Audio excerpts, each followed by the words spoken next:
이 시간 은혜 받으실 하나님의 말씀은 예레미야 33장 2절로 3절 말씀이 되겠습니다. 이를 행하시는 야훼, 그것을 만들며 성취하시는 야훼, 그의 이름을 야훼라 하는 이가 이와 같이 이르시도다. 너는 내게 부르짖으라. 내가 내게 응답하겠고 내가 알지 못하는 크고 은밀한 일을 내게 보이리라. 아멘.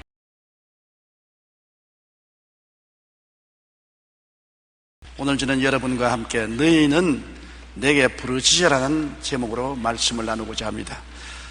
불티가 하늘로 올라감 같이 인생은 고난을 위하여 태어났다고 욥은 탄식을 했습니다. 시골에서는 옛날 마당에 모기를 쫓기 위하여 모닥불을 피웠습니다. 불을 잘 붙게 하기 위하여 볏짚이나 부릿집을 태우면 뜨거운 공기에 불티가 하늘로 솟아나는 것을 늘 우리가 보곤 했습니다.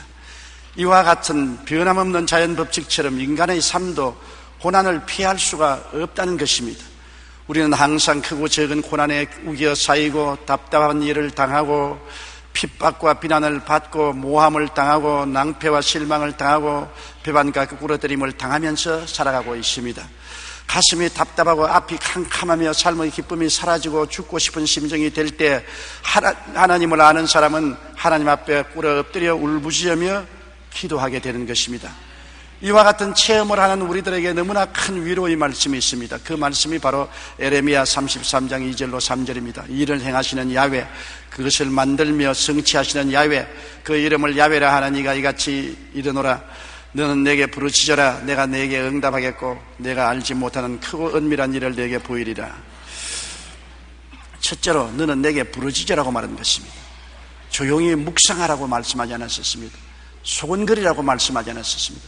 너희는 내게 부르짖으라고 말했었습니다. 시편 91편 15절에 그가 내게 간구하리니 내가 그에게 응답하리라.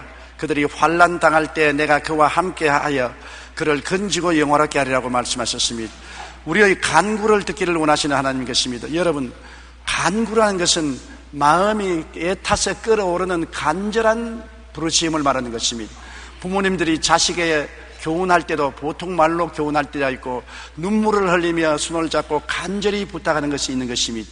우리 하나님께 우리가 응답받는 기도는 그냥 찬양하고 묵상 기도하고 그저 소곤소곤하는 기도를 하라고 말씀하지 않고 부르짖어라, 간구하라고 말하는 것입니다.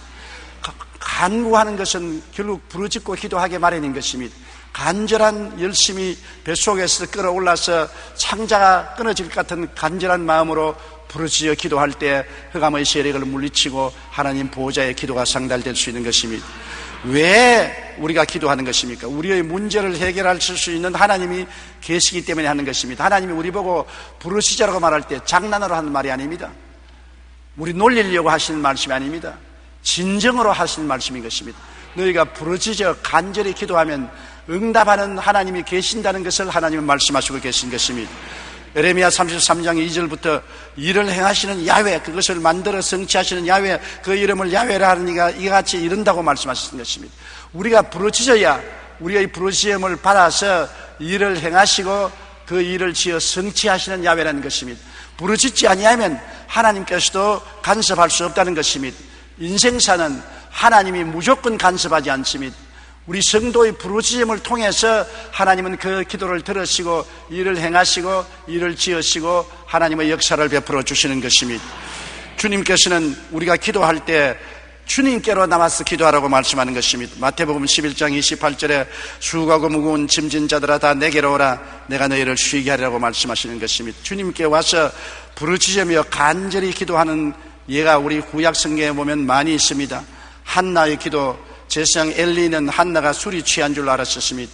한나가 얼마나 애끓는 간장이 가지고서 기도했던지 말이 막혀서 목소리가 나지 않았었습니다. 말문이 막힐 정도로 간절한 심정으로 기도하니까 입술만 덜컥거렸죠. 그가 야훼 앞에 오래 기도하는 동안에 엘리가 그의 입을 주목한 적 한나가 속으로 말하며 입술만 움직이고 음성은 들리지 아니하므로 엘리는 그가 취한 줄로 생각한지라. 기도에 너무나 깊이 몰입해서 취한 것 같았습니다. 너무나 애절하고 간절히 부르짖다 보니까 말문이 막혀서 입술만 들썩거리는 간절한 기도를 드린 것입니다. 그 기도는 곧장 응답을 받아서 한나에게 하나님이 귀한 아들을 주신 것입니다. 그와 같이 간절한 기도, 속에서 끓는 기도를 하나님은 바라보시는 것입니다. 애간장이 타는 기도를 한 것은 또 수르보니게 여인의 기도를 보면 알 수 있는 것입니다. 예수님께서 시돈과 두로 땅에 갔었을 때 이스라엘 백성이 아닌 헬라 여인 수르보니게가 주님께 나와서 내 딸이 귀신 들렸으니 고쳐달라고 간청을 했었습니다. 주님이 들은 채 만취했습니다. 이 부인은 제자들을 붙잡고 하소연했습니다. 제자들이 저 부인이 저렇게 간절히 구하니 주님께서 도와주시지요. 주님께서 나는 이스라엘의 잃어버린 자에게밖에 오지 않았다. 아직 이방인의 때가 오지 않았으니 도와주지 못한다고 했었습니다. 그런데 이 여인이 주님 가는 앞길을 막고 꿇어 엎드려서 주님이 쓰여 우리 딸이 귀신 들렸사오니 고쳐달라고 했을 때 주님이 굉장히 모욕적인 대답을 하셨습니다. 자녀들에게 줄 떡을 취하여 개에게는 주지 않는다. 너는 개 같은 여자다. 너의 기도는 응답될 수 없다. 보통 사람 같으면 그 말을 들었을 때 분노하고 일어나서 뒤도 안 돌아보고 갈 것입니다. 얼마나 간절한 마음의 소원이 있었는지 올소이다. 나는 개입니다. 그러나 개들도 자녀들이 먹는 박삽 밑에 떨어지는 부스러기는 잡아먹으니 나 부스러기만 좀 주십시오. 얼마나 간절했기 때문에 그 모욕적인 은사를 해도 조금도 움직이지 않고 이 간절한 호소를 했겠습니까? 주님께서 그 말씀을 들으시고 여자여 내 믿음이 크도다. 내 믿은 대로 될지어다고 말한 것입니다. 그러자 귀신이 나갔던 것입니다. 여러분, 이방인의 때가 오지 않아서 합법적으로 이방인에게 기도 응답을 줄 수 없는 때라도 너무나 간절한 기도를 하니까 주님이 때를 넘어서 그 여자에게 떡부스러기를 주셨던 것입니다. 우리는 성경에 보면 거지 바디메오가 몸부림치는 기도를 한 것을 볼 수 있는 것입니다. 예수님이 여리고성을 지나갈 때 사람들이 많이 지나간지라 거지가 동냥하라도 말고 지나가는 사람의 옷자락을 잡고 무슨 일이 일어나냐고 물으니까 나사렛 예수가 너 앞을 지나갔다 그랬었습니다. 그는 당장 동냥받던 그릇을 던져버리고 일어나서 동서남북을 향해서 다윗의 자손 예수여 나를 불쌍히 여겨주시고 부르짖었습니다. 많은 사람이 그를 밀치고 강제로 앉혔습니다. 이 장님 거지야, 너 같은 놈이 부르진다고 들어줄 리가 있냐? 잠잠하라. 그러함에도 불구하고 그는 계속해서 뛰며 꿀리며 간절한 호소로서 애타게 부르짖었습니다. 그러니까 주님께서 가시다가 말고 발을 중지하시고 돌아보시면서 그를 내게로 오라고 했었습니다. 그가 뛰어갔습니다. 주님께서 내가 네게 무엇 해주기를 원하느냐? 주님 보기를 원하나이다. 내 믿음대로 될지어다. 그는 장님이 눈을 뜨고 말한 것입니다. 몸부림치는 기도, 많은 주위의 사람들이 시끄럽다고 잠잠하라고 그렇게 억압을 해도 아랑곳 없이 부르짖는 기도, 이것이 바로 통성기도요, 애절한 기도요, 간절한 기도가 되는 것입니다. 부르짖으라는 말은 히브리어 카라에서 나온 말로서 절규하라는 뜻을 담고 있는 것입니다. 경주장에서 달리는 선수들은 골인점이 눈앞에 보이면 속도를 더 이상 늦출 수가 없습니다. 오직 골인점을 향해서 있는 힘을 다해서 죽도록 뛰는 것입니다. 남은 힘이라고는 조금도 없이 기진맥진할 때까지 뛰는 것입니다. 바로 부르짖는다는 의미는 그와 같은 의미인 것입니다. 조금도 몸속에 힘을 남겨놓지 말고 기진맥진할 때까지 전력을 기울여 부르짖는 것이 바로 부르짖는 기도인 것입니다. 제가 신학교 다닐 때 성령 세례 받으려고 상악산에 가서 밤중까지 기도해도 그렇게 간절한 기도는 안 하고 그냥 천천히 기도를 했는데 응답이 안 와서 새벽녘에 가시는 얼마나 간절히 부르짖었던지 창자가 끊어진 것 같아요. 제 허리가 새우등 같이 굽어집니다. 그럼에도 불구하고 화물치 기도하니까 곧장 성령 세례 받고 방언으로 기도하는 체험을 한 것이 기억납니다. 간절한 기도, 그것이 하늘을 감동시키고 마귀의 일을 물리칠 수가 있는 것입니다. 술이 취한 줄로 오해받을 정도로 간절히 기도한 한나와 애간장 타듯 기도한 수르보니게 여인은 그 이상 버티기 힘들 정도로 간절히 기도하며 부르짖는 것입니다. 이 이상 더 지나면 힘이 지쳐서 기절할 것 같은 그런 상황까지 기도를 하면은 그 기도는 하늘을 움직이는 것입니다. 보좌를 감동시키는 것입니다. 둘째로 그렇게 기도하면 주님께서는 내가 네게 응답하겠다고 말씀한 것입니다. 우상과 사신은 응답하지 못합니다.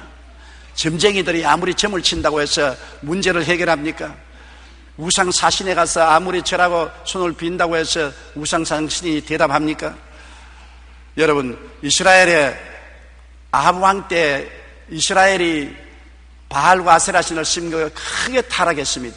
그때 엘리야가 3년 6개월이 지나고 난 다음에 아합 왕에게 제시했습니다. 갈멜산에 바알 선지자 450명, 아세라 선지자 400명을 데리고 와서 나하고 시합하자. 불로 응답하는 신은 참신으로 인정하자. 그래서 나를 정하여 바알 선지자 450명과 아세라 선지자 400명, 그리고 많은 이스라엘 백성이 모인 가운데서 단을 2개 샀고, 하나는 바알에게, 하나는 야훼의 단을 샀고, 바알에게 소아지를 잡아서 각을 떼서 얹어놓고, 먼저 너희가 부르시라. 수가 많으니까 너희가 부르시. 하늘에서 불로 응답하면 그가 참신인 줄 알자. 아침부터 저녁 늦게까지 고함을 치고 자기 몸을 칼로 찌르며 피를 흘리고 바알과 아세라 신의 경배자들이 부르시어 풀은 오지 않았었습니다. 저녁 소제 드릴 때쯤 엘리야는 자기의 제단을 샀고 송아지를 각을 떼서 얹어놓고 물을 몇 동이나 부어서 도랑까지 물이 차게 하고 난 다음 그는 꿇어 엎드려 기도했습니다. 저녁 소제 드릴 때에 이르러 선지자 엘리야가 나아가 말하되 아브라함과 이삭과 이스라엘의 하나님 야훼여, 주께서 이스라엘 중에서 하나님이신 것과 내가 주의 종인 것과 내가 주의 말씀대로 이 모든 일을 행하는 것을 오늘 알게 하옵소서. 야훼여, 내게 응답하소서. 내게 응답하소서. 이 백성에게 주 야훼는 하나님이신 것과 주는 그들의 마음을 되돌이키심을 알게 하옵소서 하며 이에 야훼의 불이 내려서 번제물과 나무와 돌과 흙을 태우고 또 도랑물을 핥았다고 말한 것입니다. 불로 응답하는 하나님. 바알과 아세라 신의 제사장들은 850명이 되어도 불이 임하지 않았었습니다. 야훼 하나님은 불로 응답하여 제물을 다 태웠었습니다. 이스라엘 백성들이 다 엎드려서 야훼 그는 참 하나님이라고 고함을 부르짖게 만드는 것입니다. 오늘날 또 하나님은 우리가 부르짖을 때 하늘에서 응답하는 것입니다. 우상과 사신이 응답하는 것이 아닙니다. 엘리야는 3년 6개월 동안 비가 가지 않았는데 그 길로 갈멜산 중턱에서 하나님께 부르짖어 기도했습니다.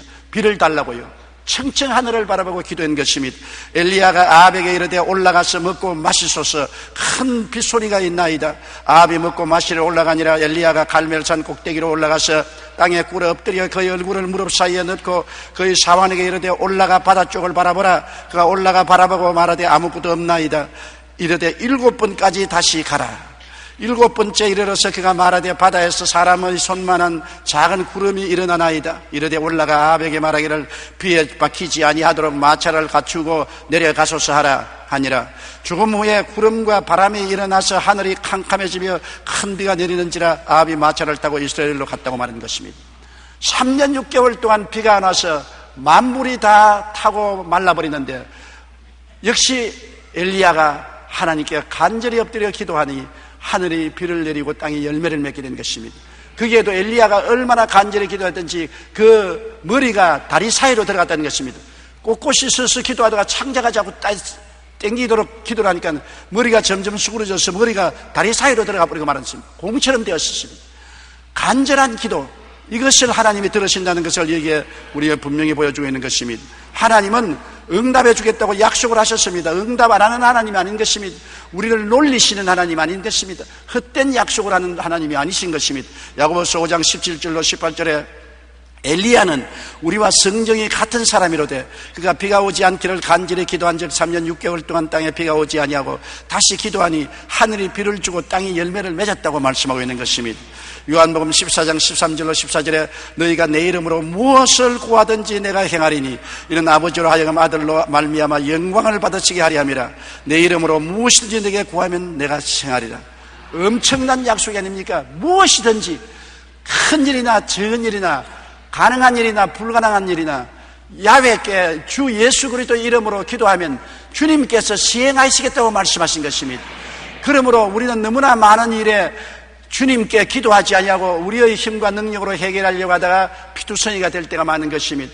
또 너무나 기도를 허술하게 하는 것입니다. 집중적으로 목숨을 내어놓고 부르짖고 기도하냐고 허술하게 기도함으로 말미암아 마귀의 진에 기도가 막혀서 나가지 못하게 만들고 마는 것입니다.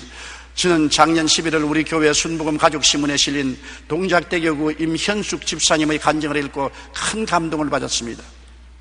집사님의 남편은 평소 임현숙 집사님의 신앙생활을 못마땅히 여겨 교회를 가지 말라고 엄포를 놓기 일쑤였습니다. 하루는 그 남편이 친구들과 야외를 갔다 들어오더니만 다리가 아프다고 하는데 다리가 퉁퉁 부어오르기 시작했습니다. 이튿날 보니까 다리가 반점이 생기고 굉장히 부었습니다. 그래서 급히 병원에 가보니까 병원에서는 비브리오 폐혈증에 걸린다는 것입니다. 야유회에 가서 먹은 생선이 잘못되어서 비브리오 폐혈증에 걸려서 오늘 하루를 넘기기 힘들다 그랬습니다. 그래서 집사님은 하나님께 매달려 부르짖었습니다. 사흘 동안 정신없이 어떻게 지난지 모르게 부르짖어 기도하고 난 다음에 의사 선생님이 와서 진찰하기를 당신이 기도를 많이 했군요. 생명의 위험은 넘겼습니다. 그러나 살기는 살겠지만 두 다리는 잘라야 되겠습니다. 다리가 너무 부어오르고 썩어서 잘라야 되겠습니다. 그래서 집사님은 좀 시간을 달라고 하고 구역 식구들에게 부탁해서 구역 식구들이 다 함께 와서 금식하며 주님께 늘이 부르짖었습니다. 그러니까 다음에 또 의사가 와서 안 잘라도 되겠습니다. 피가 통하기 시작합니다. 그런데 또 문제가 생겼습니다. 한번 힘차게 박수합시다.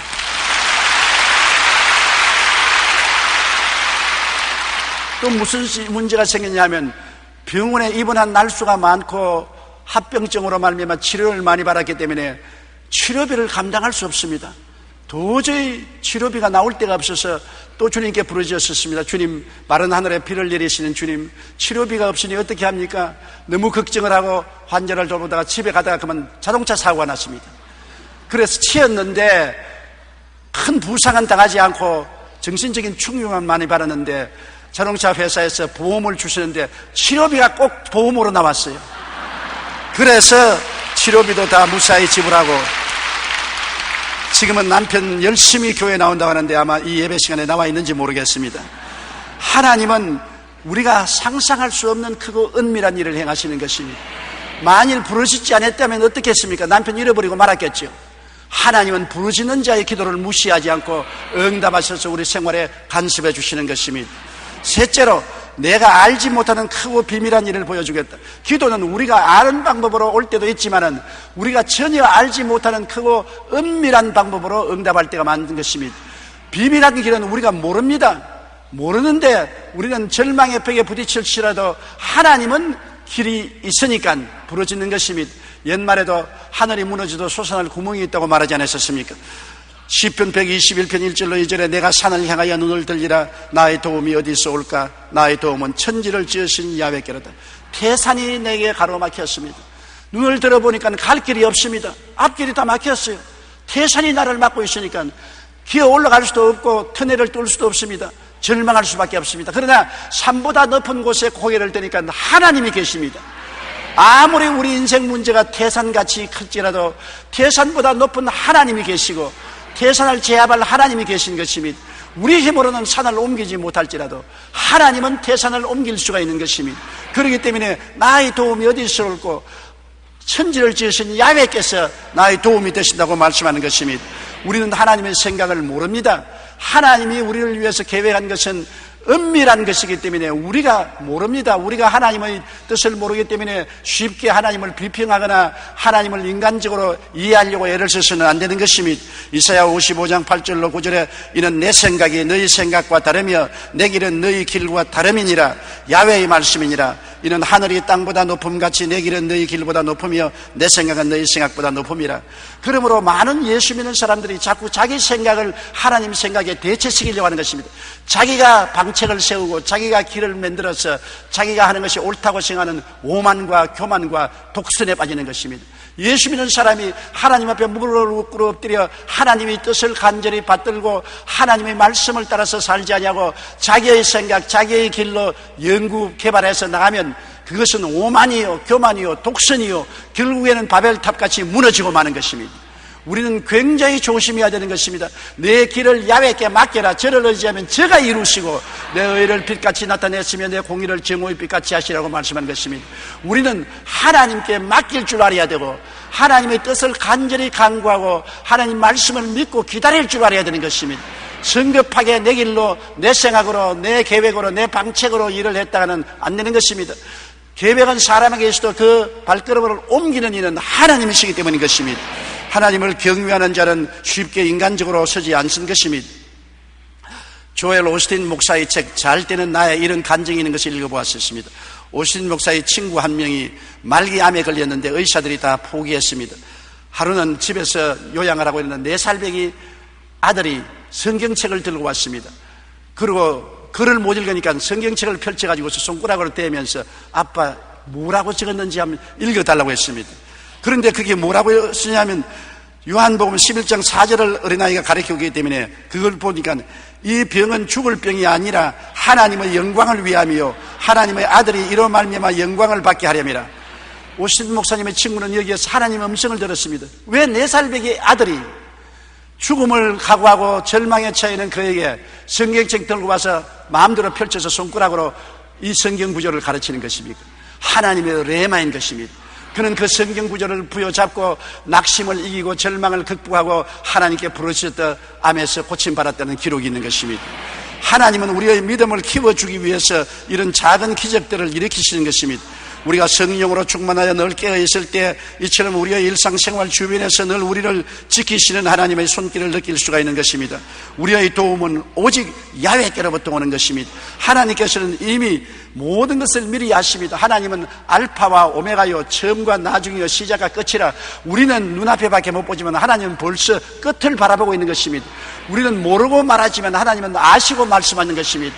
우리는 모르고 말하기 때문에 우리 말은 거짓말이 될 수가 많습니다. 그러나 하나님의 말씀은 알고 하시는 말씀인 것입니다. 알고 하시는 말씀은 거짓이 될 수 없는 것입니다. 과거와 현재와 미래를 다 손 위에 얹어놓고 보고 계시는 하나님이 알고 하시는데 어떻게 거짓이 있을 수 있는 것입니까? 하나님은 우리에게 다가올 일들을 다 알고 계십니다. 우리가 구하기 전에 이미 알고 계시는 것입니다. 그러므로 성경 고린도전서 2장 9절에 기록된 바 하나님이 자기를 사랑하는 자들을 위하여 예비하신 모든 것은 눈으로 보지 못하고 귀로 듣지 못하고 사람의 마음으로 생각지 못했다는 것 같으니라고 말한 것입니다. 우리가 눈으로 본 적도 없고 귀로 들은 적도 없고 마음으로 생각지도 못한 것을 하나님은 이미 다 아시는 거로 그 해결 방책을 예비해 놓고 계신다는 것입니다.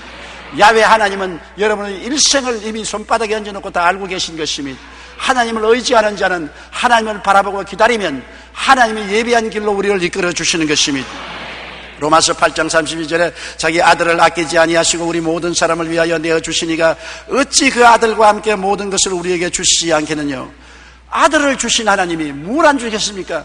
제가 여러분에게 금덩어리 하나를 드리는데 여러분이 금덩어리를 사갈 신문지 쪽지 하나 주십시오 하면 금덩어리를 주신 제가 신문지 쪽이 안 주겠습니까? 아들을 주신 하나님이 그 아들과 함께 무엇을 선물로 주지 않겠습니까? 우리가 마음속에 하나님 제일주의로 살고 하나님을 섬기기 위해서 살면은 하나님은 우리의 기도를 들어주시고 은혜를 베풀어 주시는 것입니다.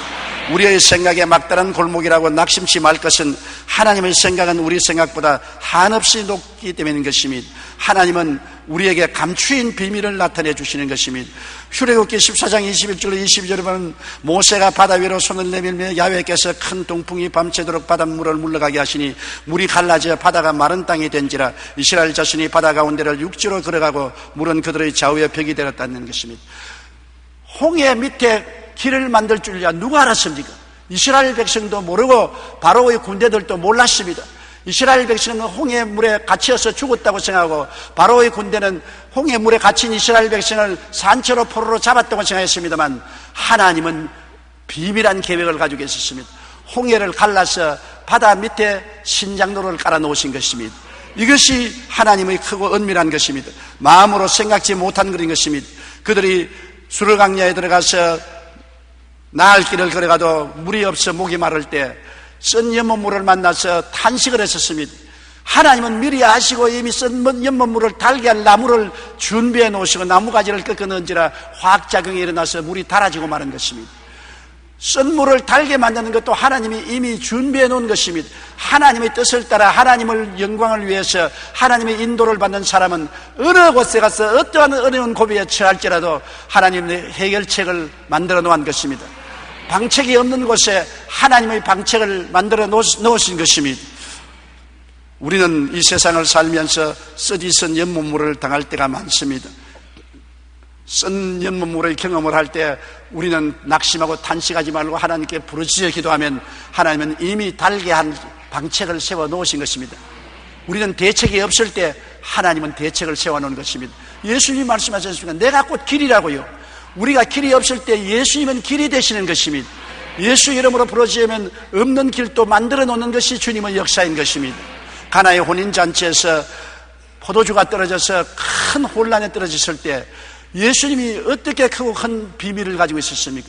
마리아가 예수님께 부탁하니 예수님이 그 부탁을 들으시고 물을 변하여 포도주로 만들어 주신 것입니다. 얼마나 놀라운 일인 것입니까? 물이 변하여 포도주가 될 줄 누가 알았습니까? 그것은 하나님만이 아는 은밀한 길인 것입니다. 그러므로 우리 생각으로 하나님을 판단해서는 안 되는 것입니다. 나사로가 죽은 지 나흘 만에 살아날 것을 누가 알았었습니까? 다 무덤에 들어간 나사로는 다시 살아나지 못한다고 생각하고 마리아와 마르다가 탄식하고 통곡하고 눈물을 밤새도록 흘리고 온 얼굴이 퉁퉁 부었는데 예수님은 무덤가에 오셔서 위로한 것이 아니라 나사로야 나오라! 죽은 지 나흘 만에 혈관이 다 썩고 몸세포가 다 썩은 그를 순식간에 살려일으킨 것입니다. 기적을 행하시는 하나님인 것입니다. 죽은 자를 살리시고 없는 것을 있게 하시는 전지전능 무소부지 하시는 하나님인 것입니다. 우리는 하나님을 너무나 과소평가하고 사는 것입니다. 하나님을 사람처럼 생각하는 것입니다. 하나님을 태산줄령을 옮기지 못할 하나님으로 생각하고 산을 바라보고 낙심하는 것입니다. 산 넘어 계신 하나님을 바라보고 기적을 행하시는 하나님을 의지하는 여러분 되시기를 주님 이름으로 축원합니다. 하나님은 인간의 상상력이 미치지 못하는 크고 비밀한 해답을 갖고 계시는 것입니다. 하나님의 세계의 문을 열고 하나님의 손길을 움직이는 비결은 기도밖에는 다른 도리가 없습니다.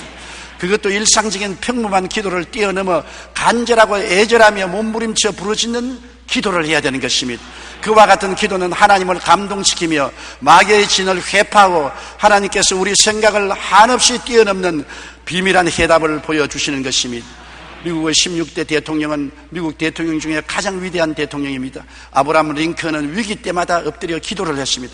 하루는 어떤 사람이 링컨에게 왜 위기의 순간마다 기도하냐고 물었습니다. 그러자 링컨은 나는 기도 이외에 최선의 방책을 모릅니다. 내가 가진 지혜와 주변 사람들의 재능도 어려움을 극복하기에는 부족합니다. 오직 전능하신 그분만이 최선의 방책을 알고 계시므로 나는 그저 주님을 믿고 의지할 뿐입니다. 그렇게 대답했습니다. 아브라함 링컨은 자기 생애에서 최선의 방책은 하나님께 기도하는 것이라고 말했었습니다. 기도함으로 하나님이 링컨과 같이 계셔서 여러 번 선거에 낙마해도 건져주시고 혼탁한 정치를 바로잡고 남북전쟁을 승리로 이끈 위대한 영웅이 될 수 있었던 것입니다. 우리는 항상 하나님이 우리가 부르짖어 기도하면 크고 은밀한 비밀을 나타내 줄 것을 알고 기도해야 되는 것입니다. 기도가 여러분 생활 속에 제일 좋은 대책인 것입니다. 대책이 없다고요?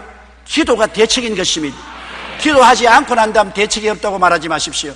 우리 예수 믿는 사람이 다른 사람과 무엇을 다릅니까? 다른 사람은 인간의 수단과 방법과 노력으로 하다가는 태산에 부딪히면 대책이 없습니다. 그러나 우리는 그 산 꼭대기 위에 하늘이 있고 하늘의 보좌에 하나님이 우리의 대책이 된 것을 알아야 되는 것입니다. 우리가 하나님께 부르짖을 수 있는 이상은 낙심하지 말아야 되는 것입니다. 너는 내게 부르짖어라. 내가 내게 응답하겠고 내가 알지 못하는 크고 은밀한 일을 내게 보여주겠다고 하시는 하나님은 어제나 오늘이나 영원토록 동일하신 하나님이신 것입니다. 고개 숙여 기도드리겠습니다. 전능하신 하나님 우리 아버지요, 우리는 대책이 없을 때 하나님은 우리의 대책이 되십니다. 우리가 눈을 들어 산을 바라보고 낙심할 때 산 건너편 저 하늘의 하나님이 우리를 내려다보고 계신 것을 압니다. 우리 주 예수 이름으로 하나님께 나가서 기도하고 부르짖으면 하나님이 우리를 응답하여 주시는 것입니다. 평범하고 평상적인 기도가 아니라 애끓는 간장이 녹는 부르짖는 기도를 하고 마귀의 진을 물리치고 하나님 보좌의 기도가 상달되는 우리들이 되게 하여 주시옵소서. 예수님 이름으로 기도드리옵나이다. 아멘.